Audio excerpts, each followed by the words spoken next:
Hello and welcome to the Coon Hunting University podcast. This is your host, Tyler Duncan, and like always, class is in session.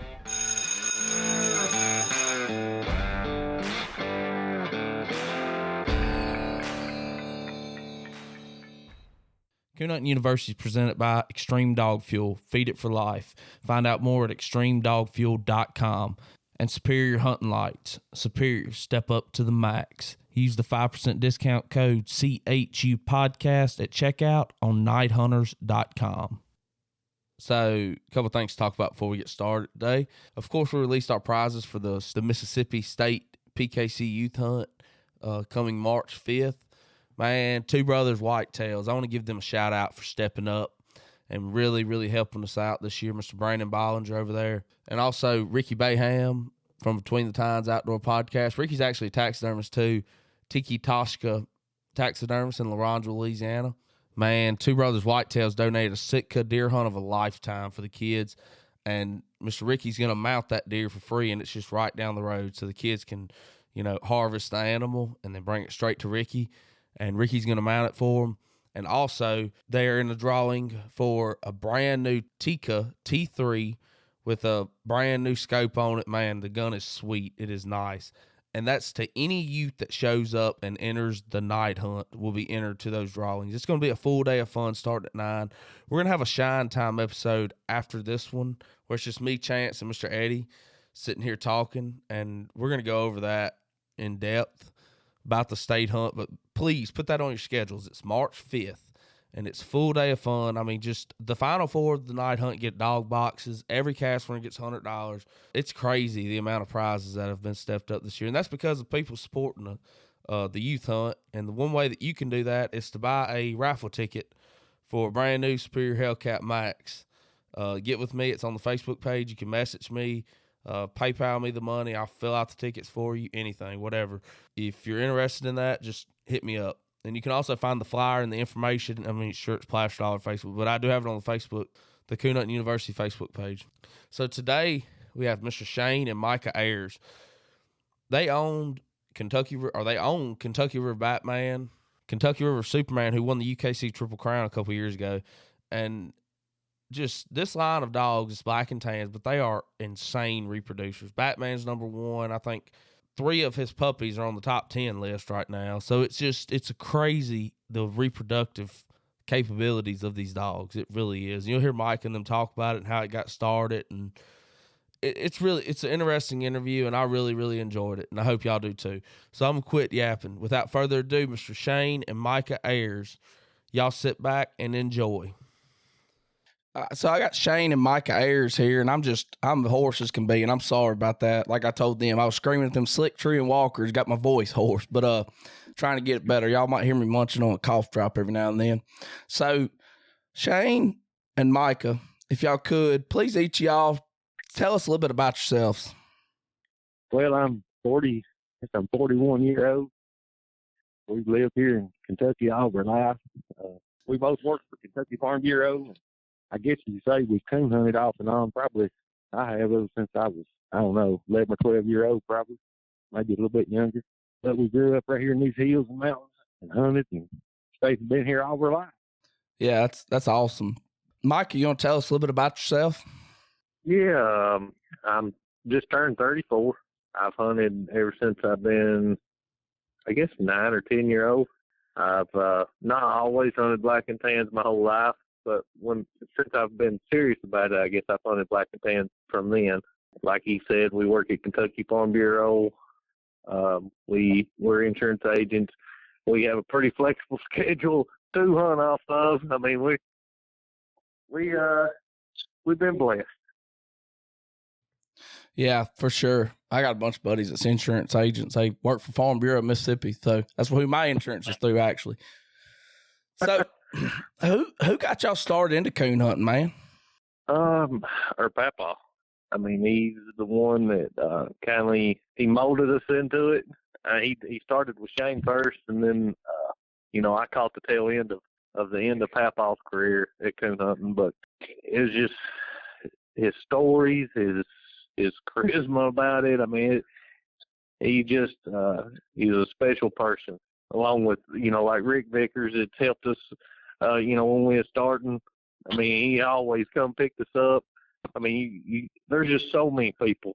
And so, Shane, it seemed like you kind of got to hunt with your grandfather more, I guess you'd say. Do you have any, what was your earliest memories of coon hunting? When did he get y'all started into it? Well, I can remember just being a little boy. I don't guess I was real little, but I was just young. And him and there's an old guy he hunted with all the time, which my papa, and like most older guys, especially at the time, he always wore big overalls. And I can always remember, I always looked as much forward to going and eating the peanuts. They always took peanuts with them, and they took every pocket they had in their bibs full of peanuts. And, man, I spent a lot of time eating peanuts. And then if the dogs got treed way through the country or way away, I was the one that always got to run and go get them. But he started me into it. They was just something when I was a little, which he hunted everything too, but and trapped and done a little everything. But dogs and hunting with dogs was just something that there was just something about a tree dog. I didn't care what color it was, what breed it was, what it looked like. Man, if it had that big pretty mouth and it run in there and blowed on them trees and come in there and trees, it just done something for me when I was little, and it still does. But I just always remember going with them, and they always had I guess you could call them grade dogs, but they might be a little cur mixed in, a little walker, a little blue tick, a little bit of everything. But they always treat coons. I can't even remember. I couldn't even start to tell you. I don't even know if they had any papers. I can't even remember seeing a set of them. Grandpa. It was a treat to go coon hunting. I couldn't wait for it to get dark to go with them and just sit around as a little guy. You didn't.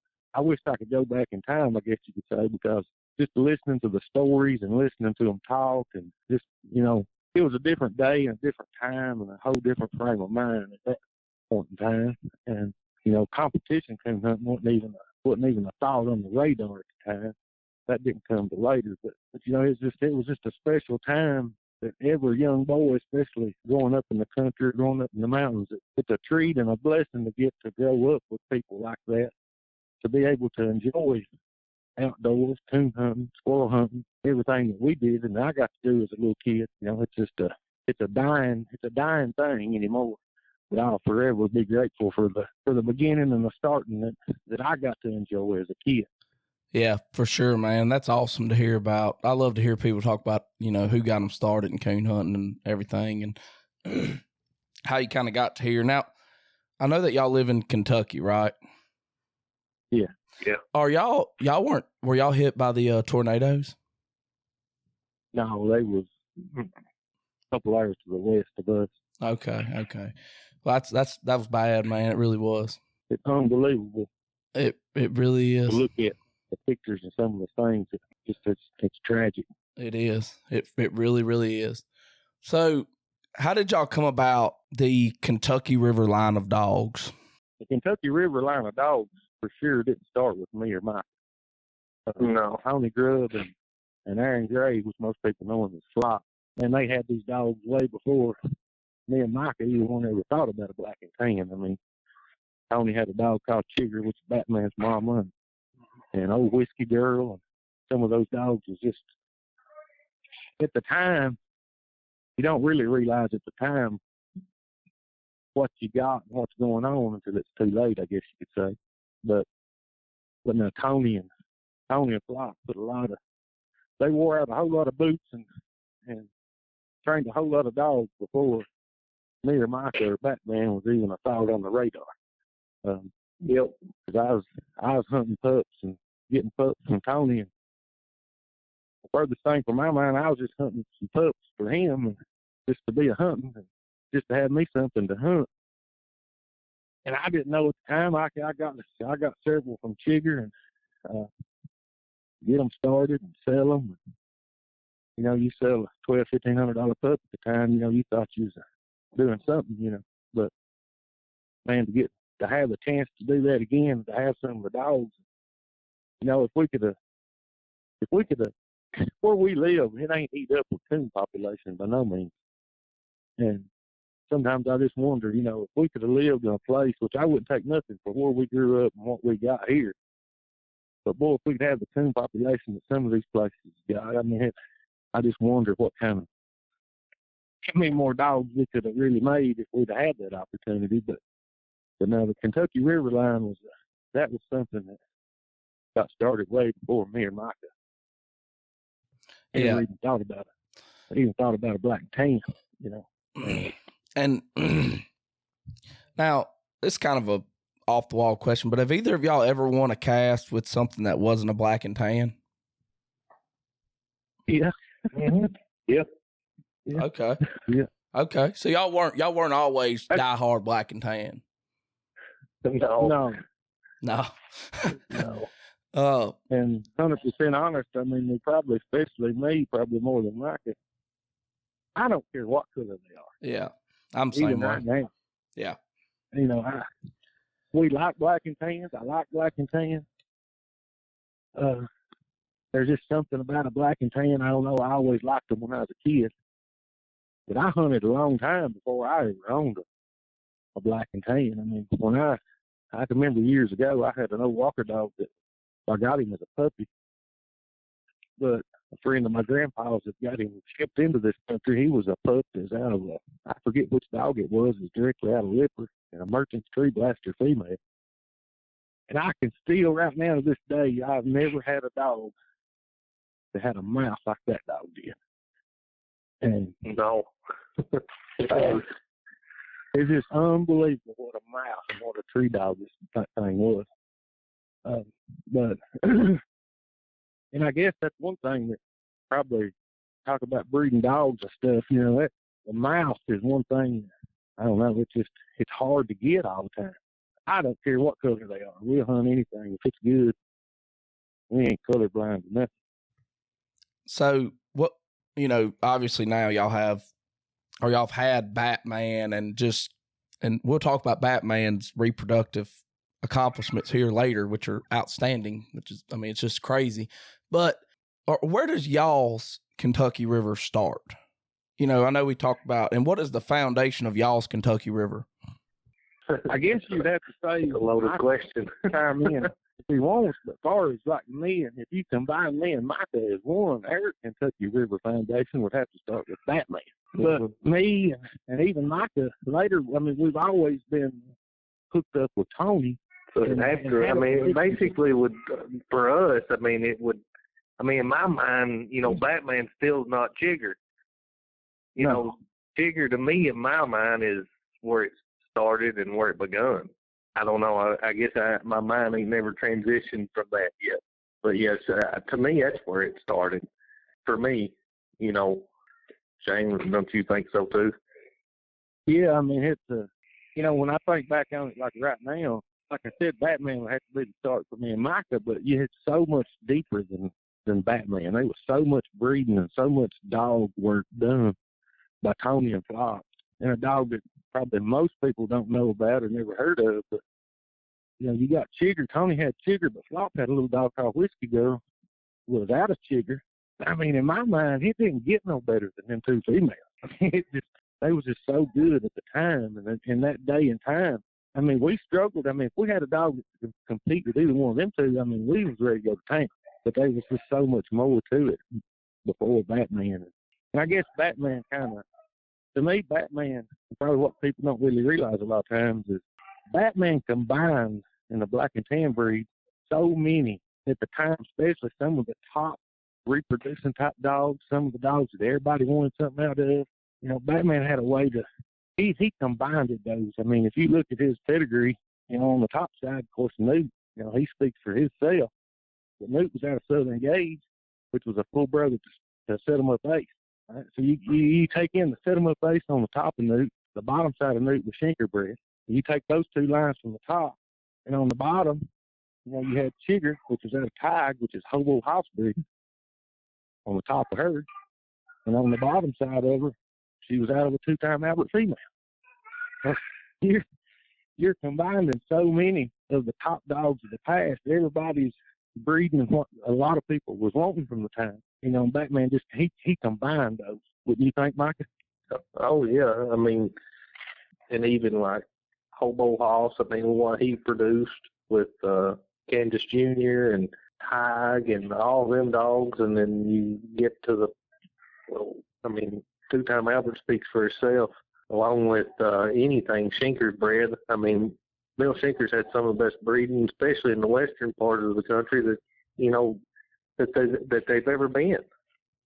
But yeah, he ties in a lot of different dogs. I mean, you can say a couple of lines of dogs that tie into him, but they ain't many. Yeah. Not many at all. How do you like a dog to operate? Yeah, I mean, I want one to be independent. I want one to have hustle and heart. But mainly, we've always kind of been after the independency. I mean, if that's one thing that I can say the last 10 years that we've always tried to strive on, that's independency. I mean, and it's hard to find the hunt in black and tans as a consistency. But, I mean, you got to find that heart and drive in any of them. I don't care what breed it is. But that's one thing that I try to look for in a dog, is heart and independency. And then I think the rest of it, I mean, it just comes with it, but you have to have that first. Yeah. And that's the kind of dog that y'all breed for, huh? Yeah. Yeah. And so which type one thing, too, I think a lot of people get mixed up on, when we talk about breeding dogs and different females, and especially when we're looking for something to keep for ourselves, I don't know about, I think Micah would agree with me, but I guess our definition of a dog with a good nose and a cold nose might be a little different than what a lot of people think, especially I guess you could say the newer comers to hunting and the newer comers to breeding. A lot of people think, and I mean, we've talked to thousands of people, and sometimes it's kind of funny, but just because a dog goes through here and it opens its mouth and barks, and it barks and it barks and it barks and it don't never really go nowhere, that don't mean that it's working a track and it knows how to run a track and it's got a good cold nose, because it's barked 47 times before another dog barks. To me, I want a dog that goes in there and when it opens its mouth, it may be a cold track or whatever it may be, but to me, if a dog's got a good nose, they ain't going to boo and bawl and jack around and stand on their head a lot. I mean, they open their mouth and they go on. And they get to from point A to point B faster than anything else. That makes sense. Yeah. And that makes a lot of sense. Fast in a hurry, I look for something that knows how to run the track. Got a cold enough nose to strike it, but they've got enough sense to shut its mouth and drift on through there with it. And I believe if people would be honest with themselves, just because my dog is bawling and booing and bawling and barking, don't necessarily mean it's got a cold nose. Yeah, it just means it got a cold nose that can smell. It just can't move it. You know what I mean? Yeah. I mean, it can smell it. Yeah, it's got a cold enough nose to smell it, but can it move it? I see exactly what you're saying. That's good. That's good. Real good. There's a lot of times, especially in our breed, a black and tan breed, there's so many people I think get that confused, because I mean, we've brought them on hunts. We've brought them in hunts and on casts and been out pleasure hunting and go different places hunting with people. And man, they think their dogs is just doing something over here, booing and bawling and jacking, and they ain't going nowhere, And so it's just, sometimes it's frustrating, just because it's like people, you can't get people to understand the difference in that sometimes. Just because my dog may bark second or third, and it may not bark 100 times, don't mean it don't have a nose. But my dog's sitting over your tree, and we're going to it, and yours is over here still booing and bawling. Yeah, I agree. Yeah, that's a good. Black and tans is black and tans. If you ain't careful, man, it's so easy to get that crap if you ain't careful. Yeah. Like I said, I'm not familiar with black and tans. I know that the Kentucky River line has been really successful. I know there's other black and tan guys that have been really successful. What type of female do y'all feel crosses best with the Kentucky River dogs? What have y'all found that you've crossed best with? Or as far as Batman, let's talk about Batman. I think he across the board. I mean, he is crossed well on a lot of different lines of dogs. Kane, Candace Jr., Albert females. I mean, there's nothing that you can really pinpoint down to what he's really crossed great on. And plus, it goes back to the style of dog, what people like. I think that he's been able to accommodate a lot of different style of dogs and a lot of different style of men that like a different style of dogs. the guys that kind of like dogs to be together. I think that he's accommodated that. Dogs that's independent, hustle, and stuff like that, you can find that with dogs that's been out of him. But as far as finding a specific breed of another dog, I don't really know. I mean, you can say Cane, you can say Kansas Junior females, Doolin Dan females. You can go right on down the list.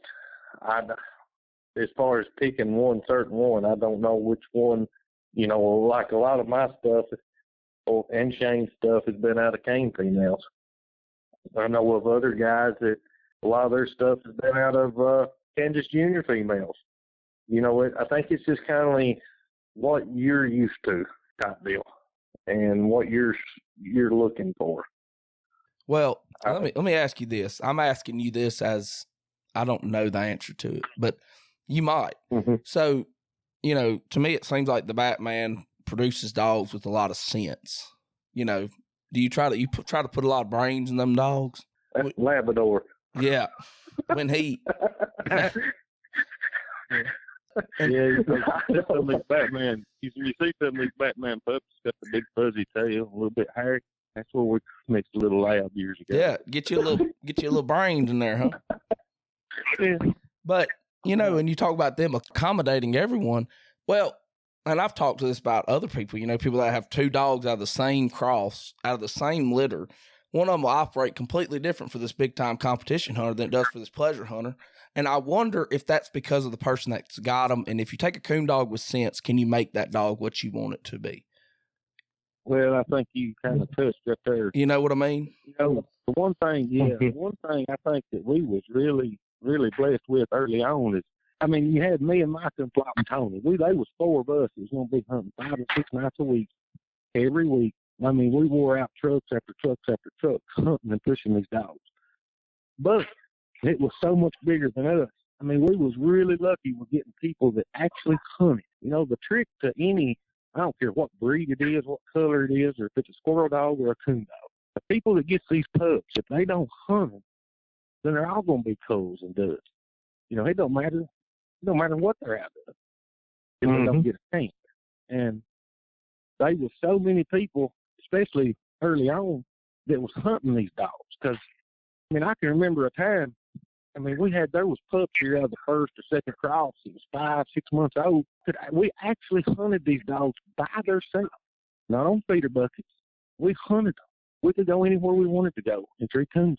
And I think when you get that quick, in a hurry, when they're real young, anybody that hunts a little bit is going to get a little bit excited because they got a pup that'll run the tree. And I think when people got a hold of that they actually pushed the dog, not even realizing they was, just because it was more natural, just that natural ability.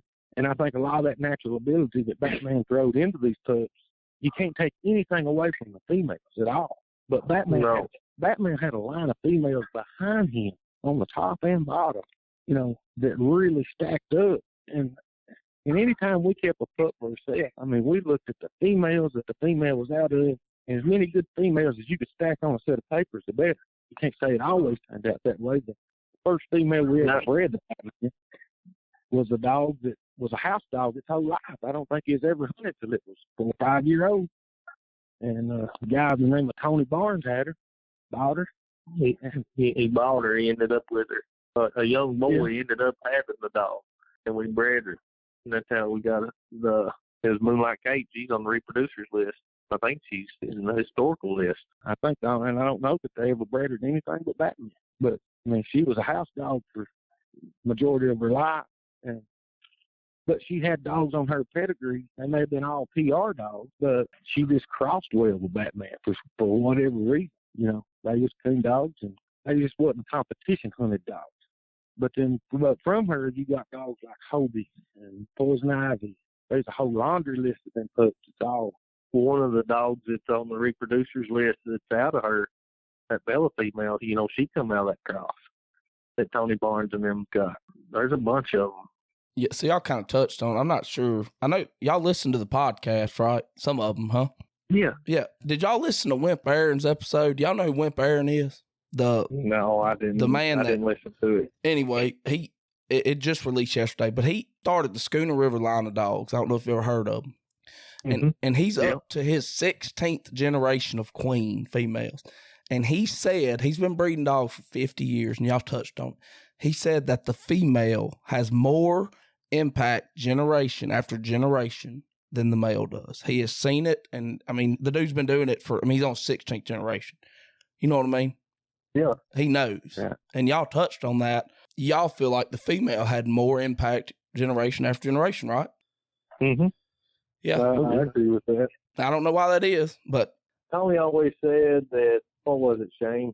70% has to do with the female, 20% has to do with the male, and 10% has to be the guy behind it. Is that what he say all the time? Yeah. And he's right. I think he's right. If you got a dog it could be the nicest puppy ever, be the most natural dog ever. If you don't put it in the woods, what's going to happen? I ain't going to treat no coon. Can't treat a coon sitting in the pen, can it? So we'll move on a little bit. Do you two have differences of opinion of what type of dog you like and how the breeding program should go? Do y'all ever butt heads on anything? I'd say we agree with a lot of things. Now, Shane's more, he likes this big mouth and all this stuff. I care less if it sounds like a house dog as long as it's sitting in there by itself and I can get to it and I can call it trees. I don't, mouth has nothing to do with me. Shane is all about the mouth. He wants the big mouth, the pretty sounding tree dog and all that, and I could care less. That's the only probably, I mean, as far as how the dogs operate and stuff like that, me and him see pretty eye to eye on that. But as far as mouth goes, he's a lot different than me. And Shane, so you're talking about the big mouth, and you said that Lipper dog that you had the best mouth you ever heard on a dog, right? Oh yeah. Would you ever cross Batman on a Lipper female and hunt that puppy? Dude, you better believe it. I would tomorrow. I'd waste some all I've ever seen it. What, you know, the thing that a lot of people probably don't know is we have done quite a bit of crossbreed. We just ain't never got it to work out. And that's one thing. My papa, he always had crossbred type dogs, but they was blue ticks and black and tans with a little bit of walkers. And he had a blue tick one time, and I never did get to hunt with it. It died probably a little bit before I got big enough to hunt. But I mean, there was old guys back in them days that talked about that dog. I think that dog treed one of the first or second coons that was ever treed in this part of Kentucky.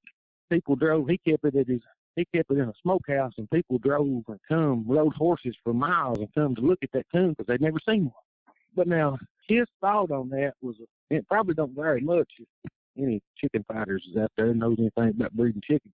You know, a lot of these crossbred dogs, we just ain't never got to the point to be able to do it like we wanted to, or I didn't. Micah never did really get into that with me much. But the first cross ain't necessarily what produces.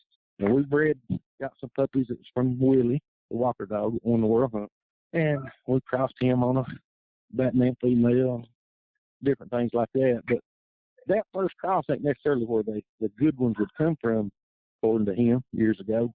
It would be the cross after that you would see the traits come back. But I don't get to hunt like I used to, and I just kind of let that. I had a deal going there where I wanted to have just a stem line, the next bred dog, but I never did get to that point. But man, my kids got bigger. I had to slack off hunting a lot. And here's the one thing: at the end of the day, I can hunt anytime. My kids are growing up, getting bigger. You know, I've wore out, I don't know how many brand new Chevrolet trucks running these dogs. And I kind of changed my focus on doing more stuff with my kids. I mean, I missed some of my kids half their life growing up because I was chasing my dogs. And I spent more time with my family, taking care of my family and my kids versus hunting. But one day I will have an X-bred dog that'll be out of Batman and a Walker dog, I promise you. Tell me how y'all came about owning Batman, and how did he operate? Well, I guess I'll start it and I'll let Micah finish it. But I was hunting some pups out of Chigger. I think it's Chigger and Cane cross pups. And they were. Tony, I took one of them back to Tony, and he gave me an oxen Chigger, wasn't it, Micah? No, it's an oxen. No, it was another pup out of Cane and Chigger. It was a female.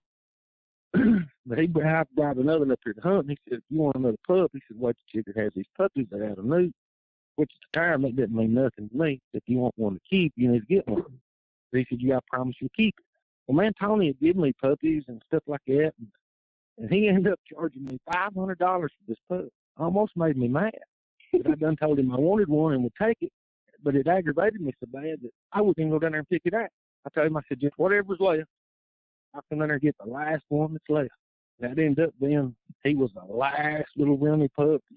Micah claims he's a run. I don't remember him being a run, but I guess he might have been. But he was a picked over pup of all of them. He's the only one left, except for the two Tony was keeping. And and I brought him home. My little boy, which he's 16 now, but at the time I think he was 2.5, something like that. And he 3, was wasn't he? absolutely, he might have been 3, I don't know. Mm-hmm. But he was absolutely eat up with Batman movies and Batman figurines and Batman stuff on TV. And the day I brought him home, he actually came out there to see him and was playing with him, and he had a pair of Batman pajamas on. And I think my wife or somebody said, Caden, what we're going to name that puppy? He sat there for a few minutes, didn't say nothing. He got up and he said, I think we'll call him Batman. I said, oh, my God.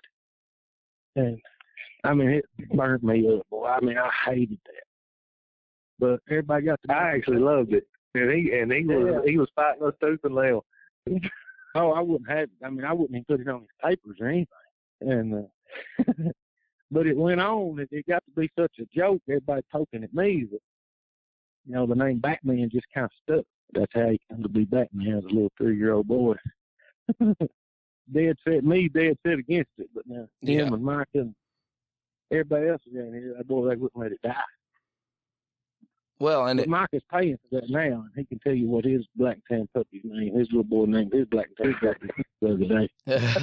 It serves him right. I'll say that. How do you operate? Well, he was kind of, I guess you could say, a little bit slower started puppy. He didn't take right off the bat, but I can remember, and I guess you'd ask something about probably the most memorable hunt with him. I guess this kind of tie in my answer for that, but I think it was the week that he turned 11 months old. Me and Rick was hunting him, and that week, I think me and Rick Vickers treed 4 or 5 tunes with him. The week he turned 11 months old, right by, another dog on the ground. It wasn't on feeder buckets. It was right out in the wild, right in these mountains. Man, he looked good. And he really never looked back after that. Man, he's just one of them ones that could make coons sometimes. I mean, he just was a coon treater. Did he do dumb stuff? Yeah, he wasn't.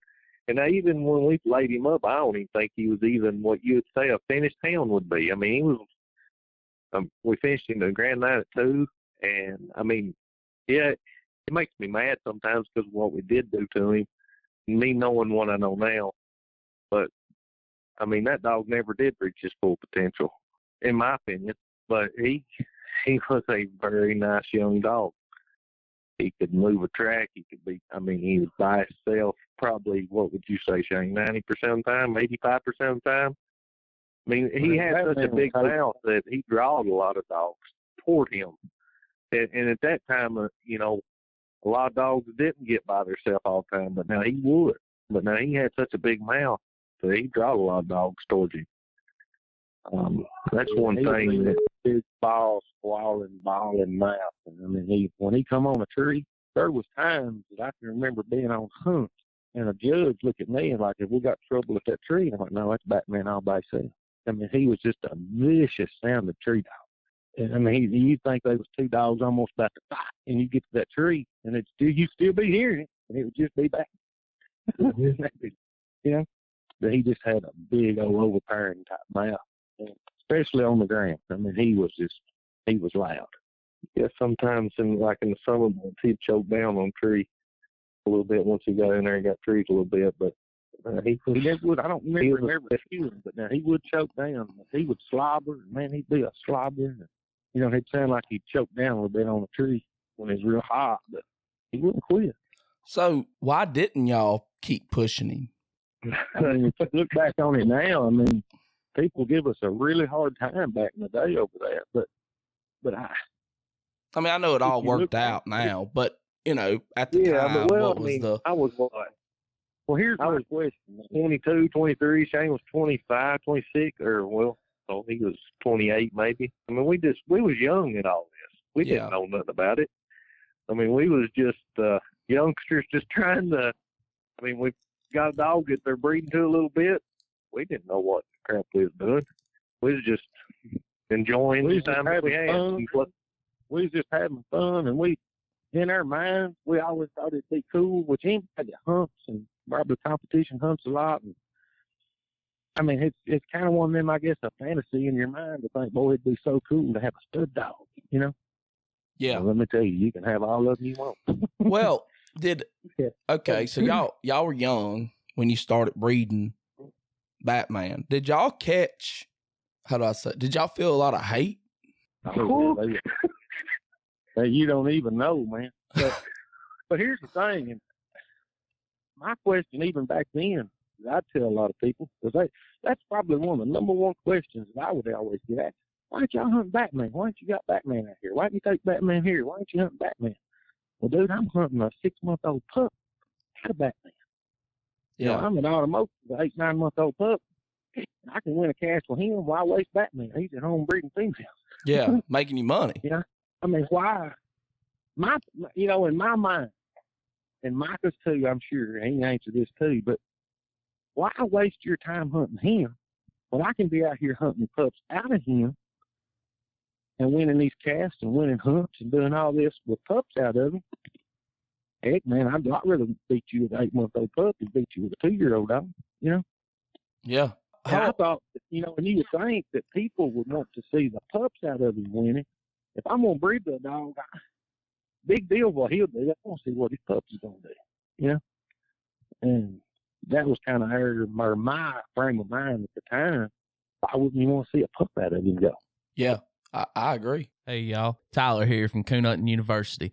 I want to talk to you a little bit about Extreme Dog Fuel and what sets them apart. Superior nutrition at the lowest price possible. So they've been told the amount of vitamins and minerals they use in their feed's overkill, and that they could reduce cost by incorporating less expensive ingredients in their formula. But they believe the right mix of important ingredients makes a huge difference in your hound's skin, coat, performance, durability, health, and longevity. They promise they'll never change their product to lower the price or to compete with cheap commodity dog foods. All their ingredients are taken from the South Central United States. So go check them out, and you can find out more about Extreme Dog Fuel at extremedogfuel.com and find a retailer near you today. Extreme Dog Fuel, feed it for life. And did y'all catch a lot of hate being young like that, trying to breed a dog? You know what I'm saying? Yeah. All these kids over, these kids trying to breed this dog. You know how people are, older men. I mean, let's be honest, how people are. They didn't like it, but what they didn't know is me and Micah and Tony and Flock, all the hate and all the crap they give us, man, they was just fueling their fire. Yeah. I mean, not only would we show up with one dog, we'd show up with 4. And so many times, all 4 of them dogs come in with a cast win when they're not. I mean, yeah. And then we just sit there like, here you go, boy. Bad mouth of smoke, dog knocking smoke. But I mean, now looking back, boy, I got mad a lot, and I wished I hadn't. Probably done and said some things that we didn't need to. And I regret now looking back. But we was just trying. We wasn't trying to outdo nobody. We was just trying to get a better dog. Yep. But most all the hate's long gone. But now most of them, and a lot of the guys that probably give us the hardest time. I mean, we're fairly friendly with them anymore. Yeah. Any hate now would be jealousy. They can't say that Batman's not a reproducer. I mean, he's proven himself. I mean, let's be honest. I mean, so Shane, we'll move on to a puppy out of Batman that was really nice. Shane, how did it make you feel to see your brother and Superman be awarded the Triple Crown? And Micah, what did that accomplishment mean to you? Well, I've always probably Micah's hardest critic. I'm also probably his biggest cheerleader. But, the thing about Superman winning the Triple Crown is not only did he win the Triple Crown, but, that same year, he's like the high-scoring dog at the Winter Classic and Autumn Oaks, and he's the high-scoring dog at the World Hunt. They were so much. The Triple Crown was just icing on the cake. It's just absolutely phenomenal what him and Superman done. Oh, it tickled me to death, even though I wasn't hunting same as none at the time. I mean, it tickled me to see Micah go on, even though I wasn't riding up and down the road with him 60,000 miles a year. You know, it tickled me to death as his brother to see him do those things, to see him to keep on pushing, keep on going with a pup out of Batman. And Micah, what did it mean to you to win it? Oh, man, I still can't believe it half the time. Just because a lot of people don't know the background to that. Superman, he got sick in March of that year. It was after the Winter Classic. He had to have a blood transfusion and everything, that dog did. He got sick. He about died on me. And I had to take him to med bed in Cincinnati. Spent a lot of money to get him fixed, but, I mean, they give him, I think it was a 55% chance to live when I got him out of there. And after the blood transfusion and everything, and still to this day, we don't know what happened. Don't know what caused him to get sick and all that.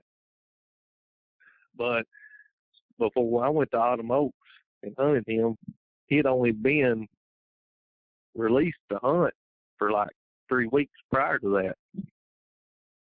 He'd been on medication for ever since March all the way up until I think it was 3 weeks before Autumn Oaks. And what that dog done, it's nothing. I mean, I can't explain it. The vets can't even explain it because they told me that he was going to die.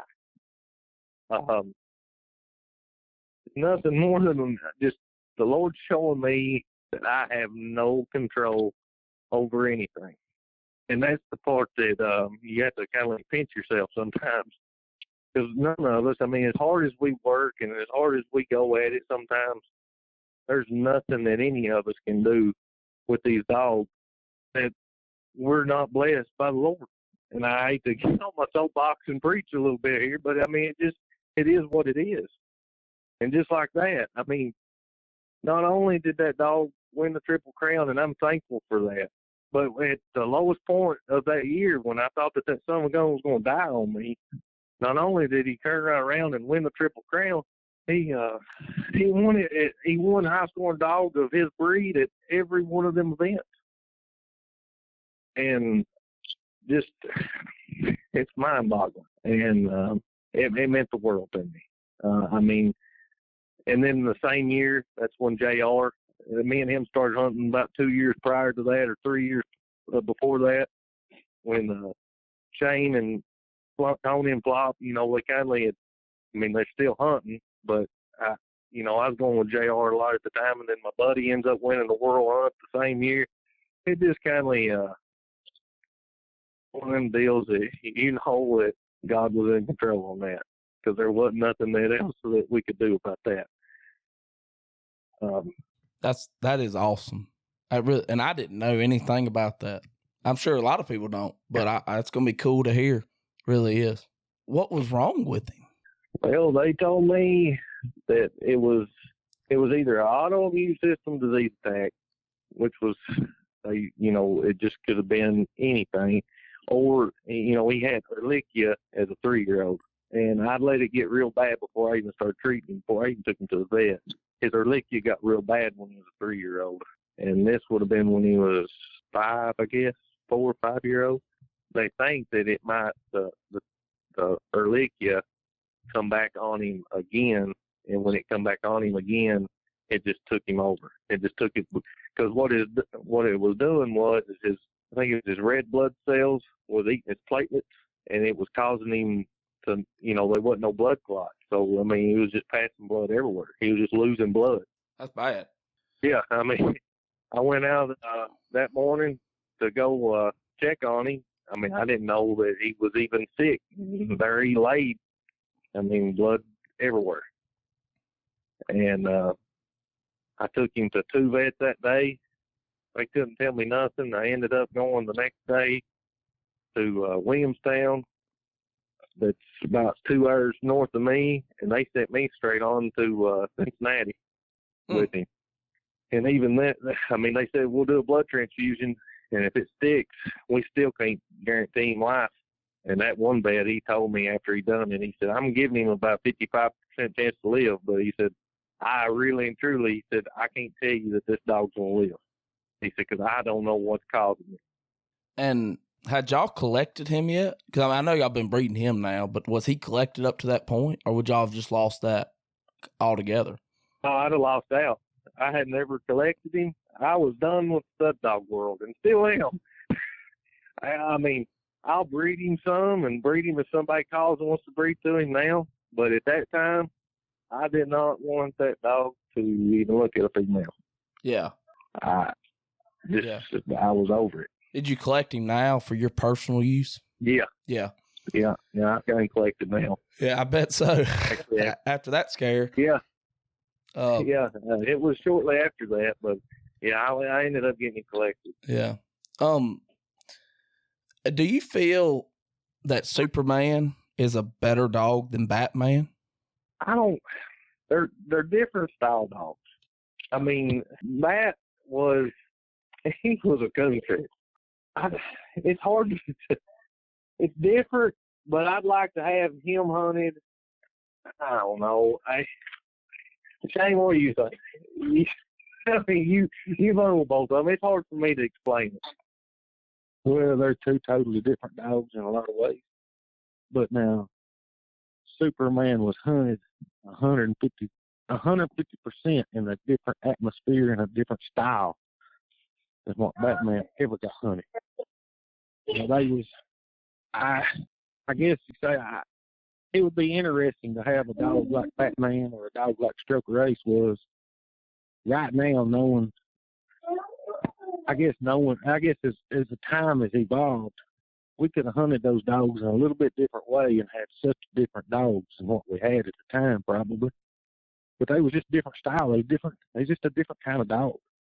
You know, Superman's when you turn that sucker loose, he better have you walking boots on and be ready to go, because you're not going to go 500 or 600 yards.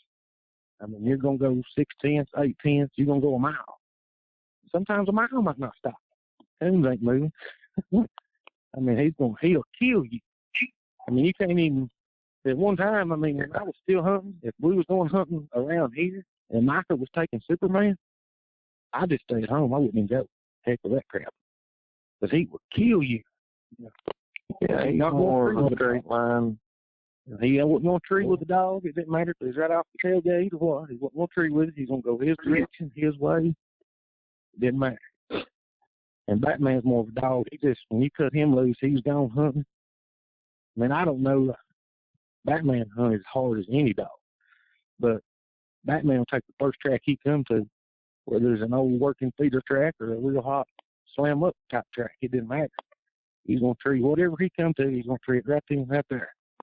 Whether it's 150 yards or if it's 6/10 of a mile, it didn't matter. And it mattered to Superman because he was going yon way as hard as he could go. Now, okay, so Micah, I know you didn't say which one was better. Which one do you like? Did you like hunting more? Yeah, I mean, probably Superman now, just because I hunted Superman a lot more than I did Bat. As far as, you know, I've got 8 years invested in that son of a gun, whereas Batman, you know, only got the hunting for 2 years, 2.5 years. You know, there is a difference there. You get more of a bond, I guess, with a dog that you hunt that long and that hard and run up and down these roads with a lot. So, I mean, I guess I'd have to pick Superman in some senses, but to say he's a better dog than Bat, I can't. Yeah. Because, you know, there's two different styles. Yeah. Sounds like Bat was kind of dog. He might tree coons behind you. Behind a dog like Superman, huh? Yeah, I mean, and there's a lot of dogs that's going to tree coons behind Superman. Yeah. But, you know, it's just like what I've always said. You better tree that coon quick because he's going to be intersecting there quicker. Yeah, that's the thing about Superman. It ain't like it took him 15 or 20 minutes to beat 0.8 of a mile. I'm talking, you hunt him on a stopwatch and watch him 3 or 4 or 5 minutes, that sucker's sitting in there 6/8 or whatever it is, and he's done treed. I mean, you're on your way. He's treed that far, and most dogs are still over here hiking around peeing and whatever. Do y'all hunt PKC any? Yeah, I have in the later years, in the last probably, I guess, 5 years, I guess now. You know, before we didn't have no PKC hunts around us at all, did we, Shane?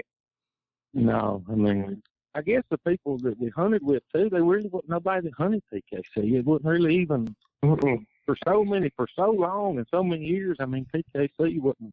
Coon Hunting University is brought to you by Superior Light Company. Use coupon code CHU Podcast at checkout at nighthunters.com. If you're in the market for a new light, do not overlook Superior. They make the best light in the business. The Hellcat Max Flat Dark Earth Edition is awesome. Comes standard with the new and improved high-intensity green laser. Comes standard with the newest design and dual walking light modules, offering the brightest walking lights currently available on the market, bar none. And it comes with your choice of red or true amber or double red color module technology.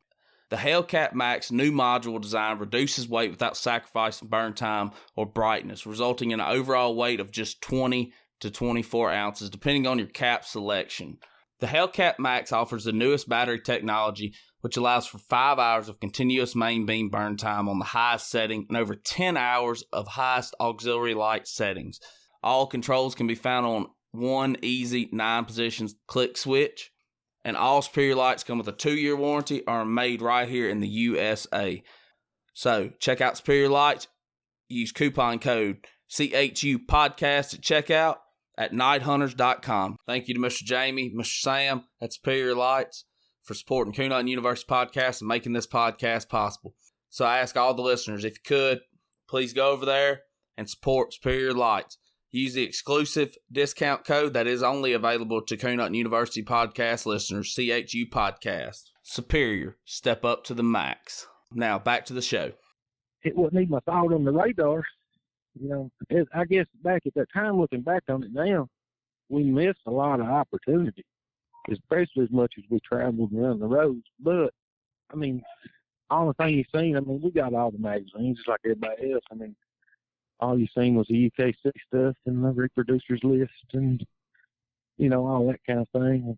I guess at the time, that's what, in your mind, I guess looking back on it, that's what you thought you had to do. You know, you had to hunt this UKC. And you had to do this, and you had to get wins, and you had to, you know, you had to do all that stuff. But I guess we'd have had more PKC hunts closer to us. Yeah. You know. It would have been different. Why do y'all think you don't see black and tan participation as much in PKC or UKC really nowadays? What's the reason for that? Or if y'all don't want to speak on that, that's fine. We'll take it out.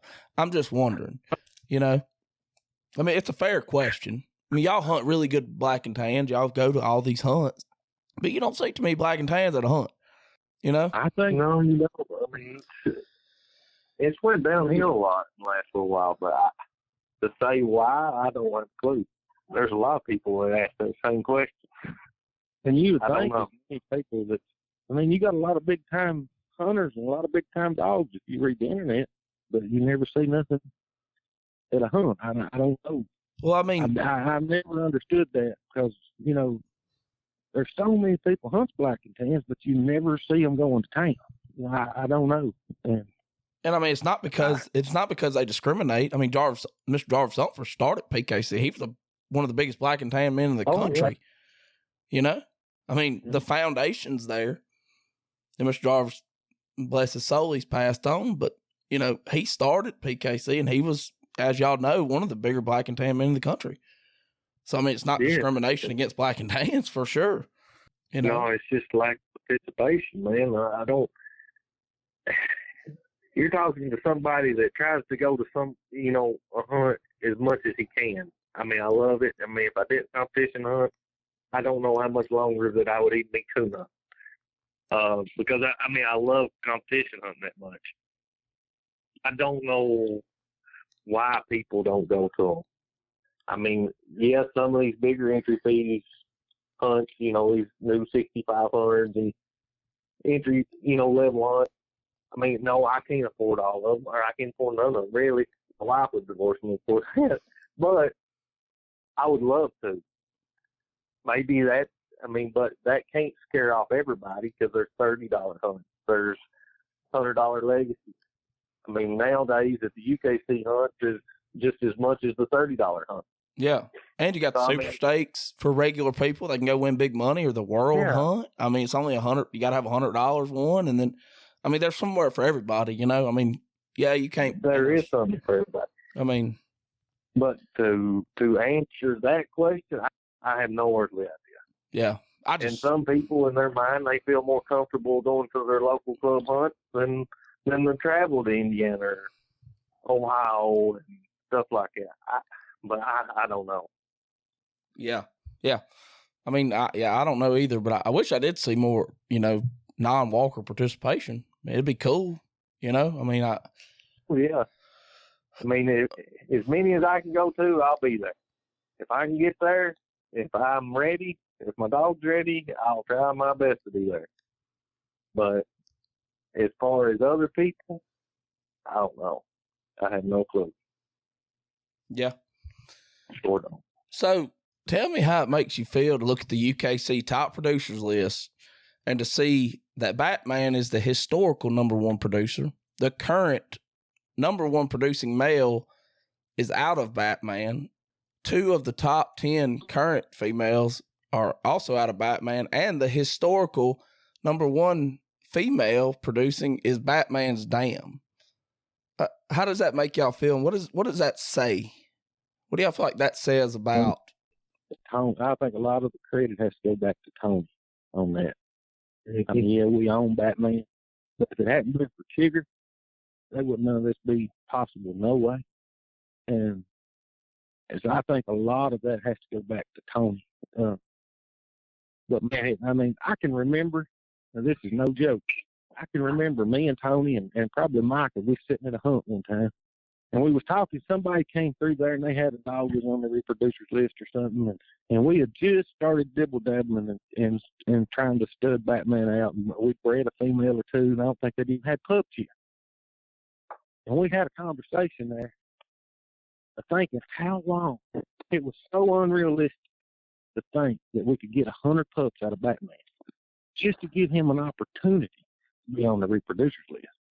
You know, we thought, well, I don't know if he'll live long enough to bring enough females to get 100 pups. You know, this is a real life true conversation. I wasn't confident and sure that we would ever get 100 pups on the ground. And that's a God's honest truth if I'm ever telling you. Yeah. And when he got 100 pups, I mean, it was just like the biggest burden gone as far as dogs go. I'd never see it. You know, and it seemed like we'd won the battle once we got 100 pups. You know, it's like, oh, it's all free. It's all free and clear now. Coast is clear. I only got 100 pups. You know, and we've done it for just a few months. You know, but it's unbelievable, really.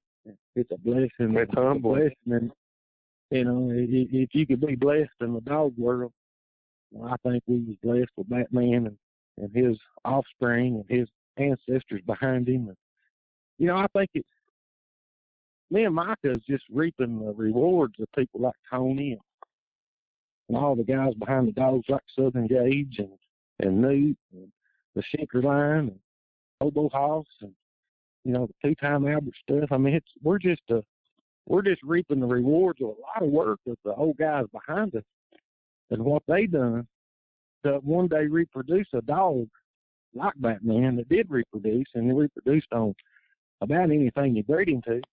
He's even 2 or 3 really good squirrel dogs out of him and a cur dog. It didn't matter what you bred him to, you know. And it's just but I think we're just reaping a reward of a lot of work and a lot of hard work and a lot of thinking and planning from people like Tony and Flop and all them guys behind us and before us and what they done. We're just sitting here reaping the reward of it.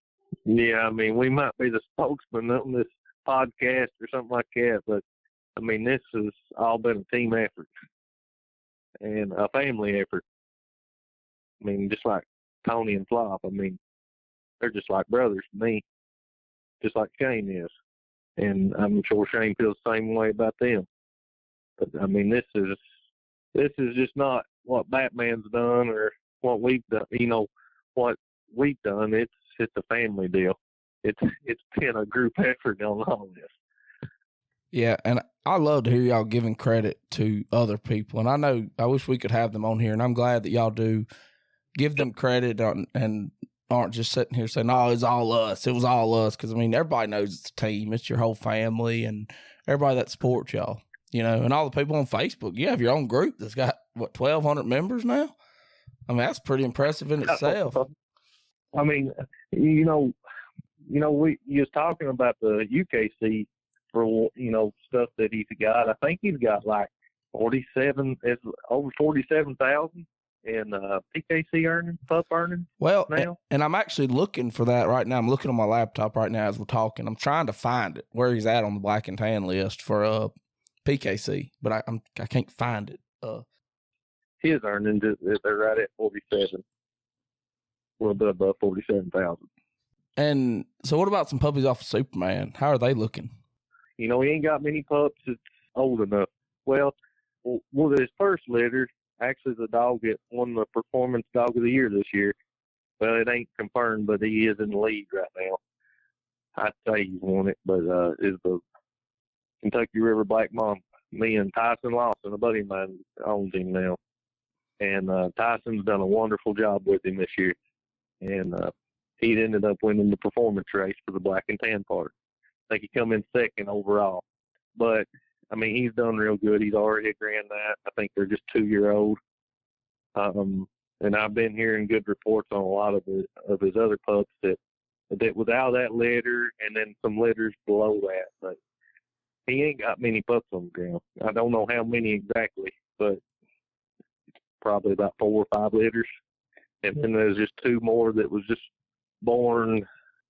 I think one of them was born for the 27th of December, and the other one was born 18th of December. So, I mean, he's just now starting to get bred to some, but he didn't get bred to for the longest time, even after I started wanting to breed him some. But he's just now starting to get bred to a little bit. And why is that? Is that because y'all just didn't want to breed him? You didn't want to be in the stud dog business? I guess. I don't know. Or was Batman still breeding then? Yeah, I mean, like last year, they was like 5 or 6 females that was coming to breed the Superman. I mean, that was the one that they was breeding to when they got here. And when they get here, they like, well, if it don't hurt your feelings, we're just going to breed the Batman. I'm like, well, I don't care. Go right ahead. We'll just get him. So, I mean, he's had to live a little bit of a shadow underneath his daddy on that aspect of it. But, yeah, Batman, he's still alive. He's still breeding females. I mean, he's 13, going on 14. But, I mean, he's still kicking. So, hopefully he's got maybe another year left in him. But if he don't, that's fine, too. How many straws do y'all have collected off of Batman? Not very many. Really? No, we ain't got a whole big lot. So when he's gone, y'all gonna have a select few, and then that's it, huh? Yeah. Yeah, it'll be very. He was never a great collector. I mean, every time you went to go get him collected, he might get 3 straws, and that's back when Dean had never gone done it. Dean Beisel. When I sent him up there, he might get 2 straws, 3 straws, somewhere around that ballpark. And when you start adding up, I mean, that's a lot of money and a lot of, into just a couple straws. So, we got him collected a couple of times, but not very many. Yeah, and I understand that. We got just enough if we our kids down the road, if they ever want to do some dog breeding of some kind or really take into hunting. I mean, they can always cross. We got straws on them, few straws on him, a few on Superman, and we got a handful on those Strucker Ace too. It's just enough. I don't guess we really tried to collect him enough to think, well, we're gonna have the X amount that we can sell in the future, and we just kind of collected and doing what we could do for ourselves, really. Yeah. At the time, we were so probably disgusted with stud dogs in general that we could care less. We didn't. When he's dead and he's gone, he's gone. When y'all get a chance to listen to that Wimp Aaron episode, you'll hear him talk about this too. About he never believed. He owned Schooner River Bart too, and Schooner River Lipper. He said he never believed in getting them collected because Bart had 1,400 puppies. if Bart didn't produce something that was worth breeding to, well, he probably shouldn't have been bred to begin with. I mean, of course, that's not the case with Batman because you have Superman. You can obviously see that he has produced, dogs that are worth breeding to, Oh, there's so many of them. I mean, there's dogs, and I'd hate to get name a name because you forget about so many. Yeah. And you had Joker, and you had, you got Joker, you got Superman. Years ago, there was Hobie, and there's just so many. And of course, Sting and Rebel, and I mean, you can just go right on the list with them. The Sting dog, which he's a litter mate to Superman, and I mean, he's really thrown some really nice pups. Yeah. I mean, and there sits Rebel on the top of the reproducers list. I mean, with not just a couple of pups. I mean, he's got several pups out there that's doing some winning. And I think even Rebel had a pup at the TOC that got pretty deep. So, I mean, there's pups out of him that's doing their job too. Yeah, there's really and truly, there wouldn't be any sense in us ever having to use a straw of Batman semen, other than just one of these days maybe doing it just for the excitement of it, just to have another litter of pups out of it, But as far as having to use it, I don't think we'd ever have to use it to keep a dog to hunt. Yeah. I'll tell you one thing. I bet it's going to be might be a nice college fund for your kids. Yeah. Because a savings account, as you would say. I'm sure that they'd be worth some money here in about 5-6 years. Yeah, they might be to somebody. Yeah. Yeah. They may not bring 50 cents a piece. I don't know. I hear you. Let me ask you this. What is next for the Kentucky River Dogs? Man, whatever the Lord. Yeah. Who thought that two old boys from Greyhawk, Kentucky, who would thought we'd be on a podcast, much less have a dog that's done what he's done and done. Yeah, it's all just really just, honestly, it's unreal that it's evolved to this, and who knows, man, we just common folks to try to hunt and have a better dog than whoever we're going to draw right here Saturday night. That's our main goal all along. Yeah. If we went to hunt, we went to win, we wanted to win. Yeah. And I've got, I guess, the most exciting thing for me, especially since I don't really hunt like I used to, is I guess when it comes to hunting, I'm either all in or all out. I'm not competition hunting. I'm not hunting nothing. And my boy just turned 16 years old. I guess he's coming to realize kind of what's going on and what's went on and what all's been here. And he hit me, what was it, Micah, probably 2-3 weeks ago, a month ago or something. Mm-hmm. He just hit me one day and said, Dad, I think I want to hunt a little bit. I'm like, oh, man, son, really? and he's never been interested in coon hunting. I mean, he hunts everything. He's squirrel hunting all the time, deer hunting. He's a hunting, fishing holic. But coon hunting's never been nothing on his radar. And I'll be honest, it kind of excites me just a little bit because he's an all-in type of little guy. If he ever gets started this ride, I mean, I'm afraid me and Micah's going to be right back on the same road again here pretty soon.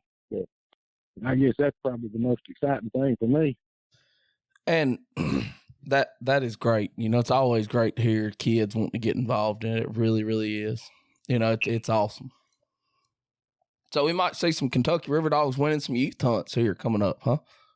Boy, I tell you what, I wish you'd have took this on a few years ago in a way, but now I guess it's better late than never. But he's got plenty of time. That's what he wants to do, and he's a competition. I mean, he fishes fishing tournaments. He's on a high school fishing team. And he's all about competing, and I know what it's going to be as soon as he gets started right good. I mean, it'll be all in, wide open, or nothing. I look forward to kind of seeing what the future might hold in it, but yeah, it might not be long. You might see a little young guy, a little scrawny 6'3" boy following these dogs around. That's awesome. That really is. It just, I think it's great. I really do. before we get off here, it sounds like you're more of the breeder, and Micah don't really care about breeding. He just wants to hunt. Is that kind of how it is? Not really. Really? It's really opposite of that, probably. Especially back in the day, I got so fed up with food. Shane like to talk.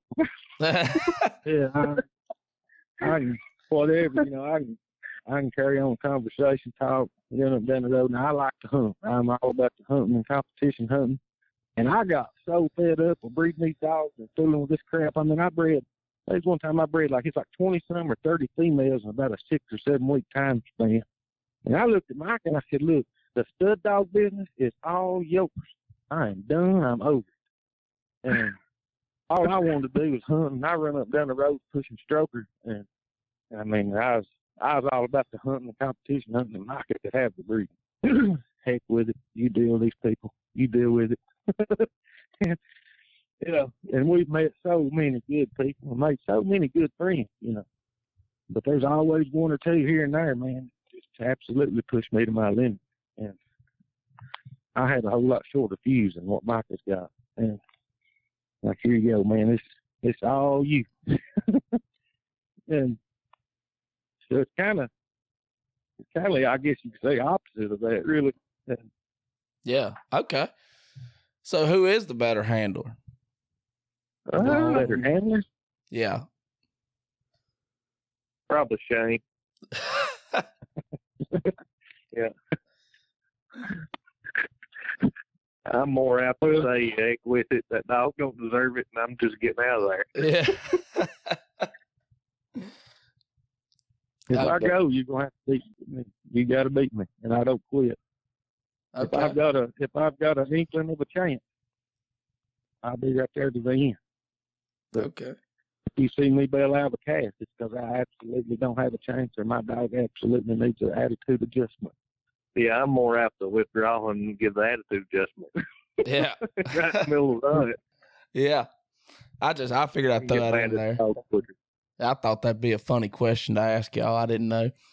Man, well, Micah's done a lot of winning in the last few years here. Micah's done a lot of winning, but he's done as much or more than me now, But has he been to more competitions in the past few years than you have, though?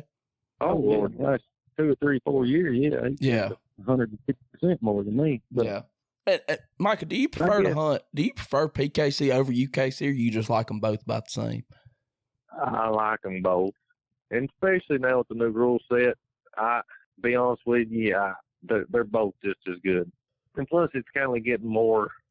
Both of them is starting to see eye to eye, and they're getting where you ain't having to keep as much in mind as far as count down here in this one or whatever. Both of them kind of has similar rule sets, so I like both of them. I don't prefer one over the other. Yeah, that's how I hunt. Yeah. I'm the same way. I like the UKC's moving forward. They're, you can win your gas money back. You have opportunity. I like that. Yeah. But I think they're both great, and they're both great for the sport. I'm glad that y'all feel that way. There's a lot of people out here that don't. Trust me. Yeah, they are. Man, did we miss anything? I had a great time with this interview. I really did. I'm sorry that I'm hoarse, can't hardly talk, but I'm gonna have to get me a Kentucky River dog. Next time y'all breed Batman to a nice female, y'all got a good puppy coming along, let me know. I'm gonna come up here and get me one. I'm serious. I tried. I told Micah this, so I tried a black and tan dog when I was looking for a new dog he was out of Batman, a half sister maybe to Batman, but this dog it didn't work out. But I always, since then, it kind of piqued my interest on the Kentucky River dogs. I seen how well I looked at Batman's reproducing and everything. I'm kind of a history buff in that, and I don't know anything about black and tan, so I had to research it. And that kind of piqued my interest. And y'all were 2 people that I had in mind when I started this podcast. I said, if I had to do a black and tan guy, of course I won't do Mr. Jarvis, but that didn't happen. I wish it would have. But then I always thought about the Kentucky River guys and the Batman guys. So y'all were actually some of them that I had in mind when I first started this podcast to do. I wanted y'all to know that. It wasn't just, it was, and other people have recommended I do y'all too. But y'all were some that I did have in mind, you know, when I started this. I don't know if y'all didn't know that. Appreciate it. Yeah. I really No, I did. didn't. But I think we appreciate the opportunity.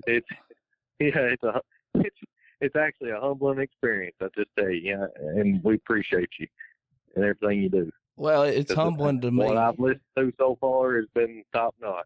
Well, and it's humbling to me too, because, you know, I don't, you know, and just like me, y'all didn't know that I followed the Kentucky River Dogs, you know? I mean, there's no telling how many people actually follow those dogs and know about them that y'all don't even know about, you know? I mean, I'm one example. I mean, so there's got to be more than me, you know? I mean, I know there is, and y'all know about them, but, you know, there's a lot of people that like those dogs. I think that y'all are breeding dogs that can win, that have won, you know? And if people are looking for a black and tan that can win and wants one that with a lot of drive and some heart, that's where I'd go. That's just me. We appreciate it. Man, I'm gonna let y'all get off here. Y'all got anything to add before we sign off? There's a ton of people that probably deserve a lot more credit than we do. You start naming names, you know, we forget somebody, show us the world, but they all know who they are, and they know we sure do appreciate them, what all they've done to help us. Advice they've given us over the years. There's a guy most black and tan people know him, Randy Skaggs, and he lives 35, 40 minutes from us. And probably one of the funniest guys you ever get the opportunity to hunt with. And man, we've just spent so many good times and good nights hunting with Randy. Just listening to Randy talk, you know, he's probably had a lot of guidance and a lot of influence on us somewhat that that he don't even realize, you know. Man, he's been around dogs and hunted dogs he's forgot more than me and Micah would ever know or remember. And I know we're going to leave people out, but I mean, him and Mike Crockett, Dean Miller. Yeah, there's two other guys I want to mention, Jimmy Reese and I cannot forget Jeff Woods. Jeff Woods has been a big help to me and my brother and everything that we've done too. And I mean, he kept Batman up there for several years breeding females for us. And I mean, we couldn't have done a lot of things without him. So I don't, and I hate getting into that mentioning names because I know I'm going to leave somebody out. But them two guys and the other three guys I mentioned there before, them guys I really wanted to, you know, say something about. I mean, the list goes on. So many people, and they're all well-known men too. And we wouldn't be nowhere where we're at if it wasn't for the help and the guidance from them guys at all. And now let me ask y'all something. Going back to y'all's grandfather who got y'all into hunting, you think he would feed a dog like Superman? I don't know. I know the answer to that question. I'll let Micah answer it. I highly doubt it. I figured I'd throw that in there. That's pretty. Hunting with my He might, just because I've done a lot with him. Yeah. But as far as him, you know, I don't know if he would or not. He'd be more keen to feed Batman, wouldn't he? Yeah, I would say you're right. Yeah, that's what it sounds like. A lot of them old timers, they don't like him deep and lonely. I thought that was pretty funny. I figured I'd throw that in there. But, man, I appreciate having y'all on. I know everybody's going to love this, and it's just been a great, great podcast. I've really enjoyed it. I really have, guys. And thank y'all so much. I appreciate you. Thank you. Yes, sir. Y'all have a good day. Bye. Yes, sir. Thank you. Yes, sir. Bye.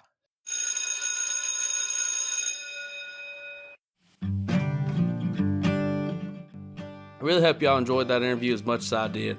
If you like what you heard here, go on over to Facebook, give us a like at Coon Hunting U. Also, go to Apple Podcasts, leave us a rating and a review. It really helps us out.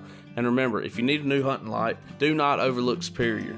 They make an awesome light, best customer service in the business. Man, their walking light and double red is the brightest I've ever seen. Use coupon code CHU podcast at checkout at nighthunters.com. You can find the link in the description box below this. Coon Hunting University is a product of Audio Hound Productions. Until next time, y'all have a wonderful day.